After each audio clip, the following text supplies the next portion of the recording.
Something woke Anne-Marie up early, a crash loud enough to cause her to jump up in bed, fearing Al might have fallen in the shower, or maybe someone had broken into the apartment. No sight of him in the bed. Then the sun went dark through the curtains, and the room was suddenly flooded in a red, blinding haze, as if something were coming through the windows, something red and dusty in the air. "Al, hey, where are you?" No reply. She heard the morning news blaring from the other room. Al had to be in the other room, wasn't he? "Al, hey, you still here?" Still no answer. Would he leave without turning the television off? But he never turned the news on, not in the evenings and sure as hell never in the morning. The morning news. She heard the frantic terror of someone doing something wrong. Another murder, another suspect on the loose. And then something about the possibility of every bank being shut down across the country. Now that was a first for her to hear in the morning. Al always hated watching the news. Always complained about how meaningless it meant to him. Never watched it once with her in all the 7 years of their relationship. Not even during last year's elections. What was going on? Al? Now she was scared. Forget about the coffee he'd always bring her. No chance of that happening this morning. She slid on her slippers and nightgown. The air was dark red in the kitchen too. So thick she could barely see the paintings on the wall, even make out the bowls on top of the fridge. What was that horrible smell? Rotten eggs in burning metal? A pot left on the burner? A trace of a leftover eggs in the pot? Something burning in the stove? But she didn't see any of those things. Nothing was on the stove. Not a pot or pan.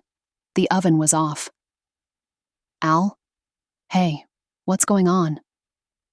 Still no sight of him. The kitchen table was cluttered with bank statements reprinted from the computer.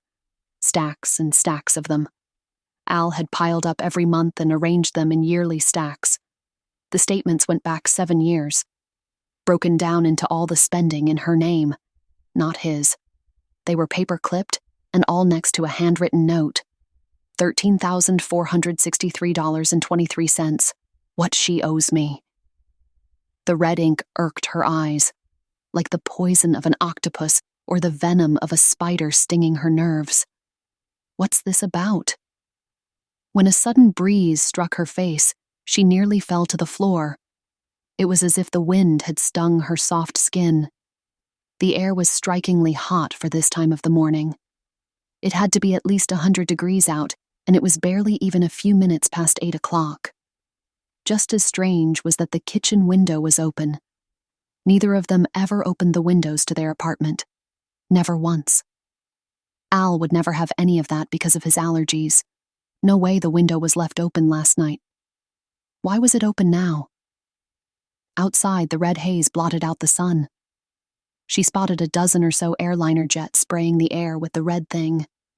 And the air was carrying right into the kitchen, leaving a coat of red film on the windowsill, cabinets, and countertops.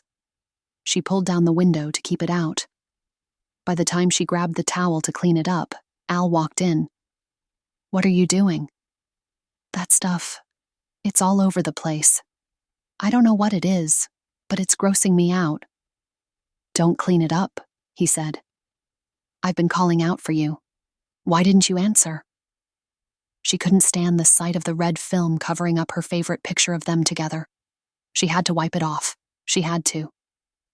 Oh God, what the hell is this stuff? Al grabbed her arm to stop her. "Just leave it alone, will you?" "Did you open the window?" "Of course," he said. "Why?" "Because I like the smell. It's refreshing." "What's the hell's wrong with you?" She snatched her hand away and slammed the window down. "This stuff is gross." "Don't do that." She darted a hard glance at him. "Are you all right?" "Why do you ask?" "Because you're acting strange." "Am I?" "In more ways than one," she said. "You've got a strange note on the table. What's this about?" "I'm not in the mood to talk, not right now." "Not in the mood?" she said. "Well, I guess not. You didn't even bring me a coffee in bed, or kiss me like you always do before you start your day." "It's off," he said. What is? The wedding, he said. I'm not marrying you. What the fuck? That's right, he said. You're not earning your keep. My keep? I know what you're up to. You're just like the rest of them. You're all out to stop people like me. Out to stop what we're all about. Out to stop this. He slid the window open. This? She went for the window, but he grabbed her arm. Are you serious? The wedding's off, he said. Why? What happened? You're not earning your keep, he said. You've been using me. Using you? It's all about my money, isn't it? He said. Yeah, I know it now. I do.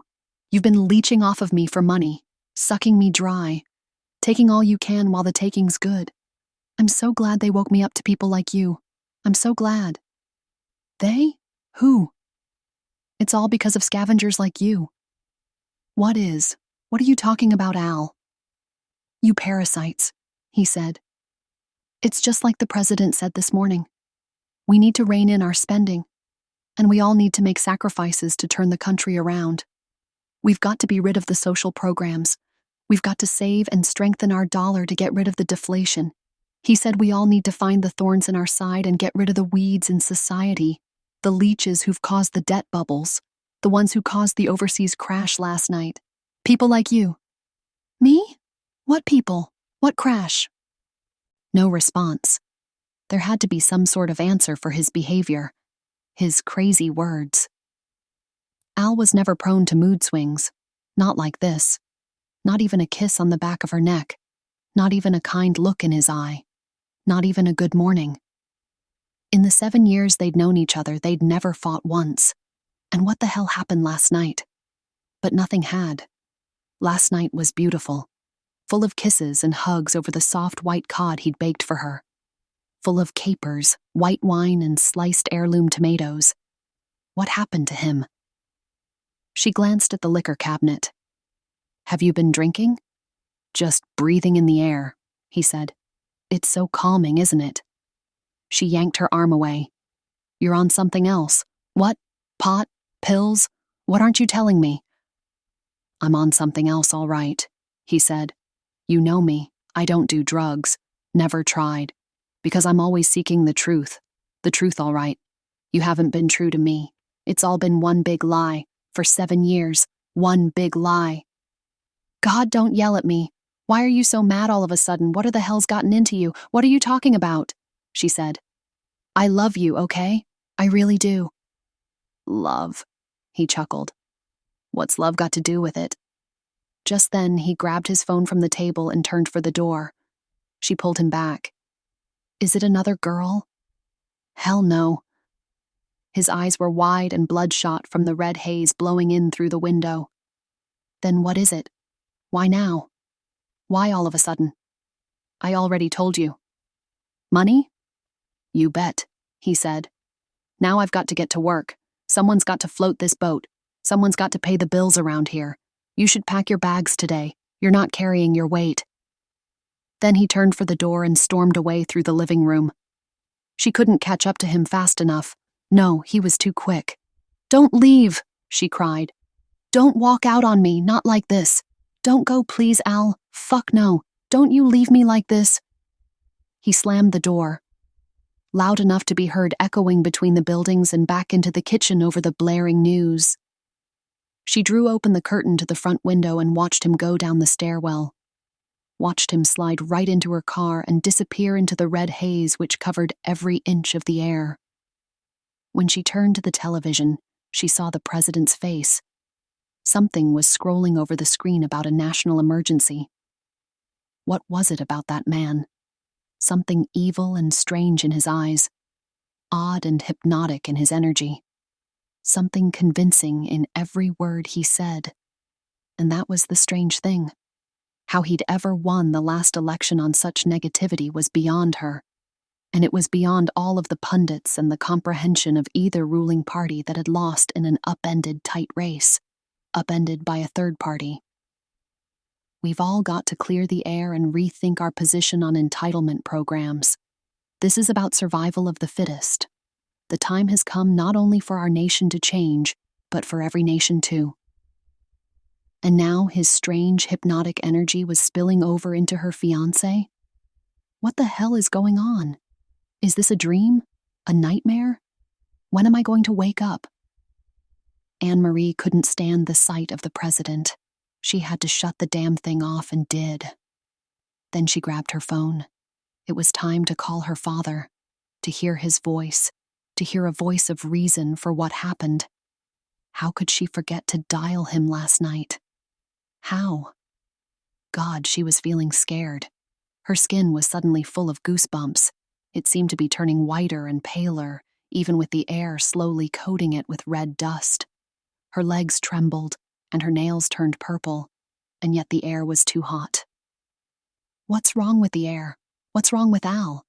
What if he kicked her out to the street? What if he was serious? What if he didn't change his mind? She eyed the window and wanted to close it. She had to get the red air out of her apartment. It almost seemed to be alive with something, but what? Just then she felt faint and the room started to spin. Her mind began to race, as if something was trying to take control of her thoughts. As if something was trying to tell her how terrible she was, and how much Al was right. How much she needed to give in and change. You have been using him. You know it's true. You know he's right. You need to change, Anne. You're a terrible person, Miss Braxton, and you always will be unless you join us. She clutched onto the table and tried to block her mouth and nose. Whatever was in the air was causing her to go mad, and she knew it. Daddy! She had to dial up her father, Dr. Willie Braxton. She had to hear his voice. He'd have good insight over this. He had to. Besides, she owed her father a phone call. He'd been trying to reach her for over a week now. What was the emergency he'd been texting her about? Something to do with the red air? The president? The change in Al? Maybe her father knew something was going to happen. Something like this. It had to have something to do with the red air. She could feel it. It was as if the red air was trying to change her mind about herself. Had it changed Al's thinking? Had it? A crazy thought, she knew that, but her father had to be sending out dire texts for good reason. He was a top-ranking scientist in the Air Force. He knew everything there was about top-secret happenings, even UFOs and top-secret health experiments, chemtrails and vaccinations on the general population.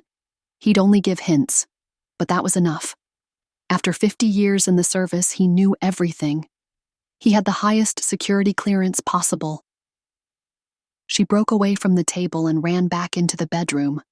Then she slammed the door shut. The red air hadn't made its way into the bedroom just yet. Just a few faint traces lingered near the door. Not enough to keep her mind racing out of control. In no time, the negativity subsided. She began to collect herself when she reached for the phone. I didn't use Al. That's not me. I never used him. Not once. She dialed up her father and the phone began to ring. And ring, and it kept ringing. Oh God, Daddy, please answer. Please pick up. Don't let me go to voicemail. Hurry up.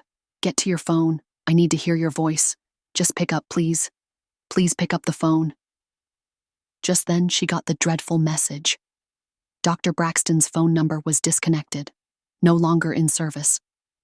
After she sent a text message, within seconds, it was kicked back. This number is no longer in service.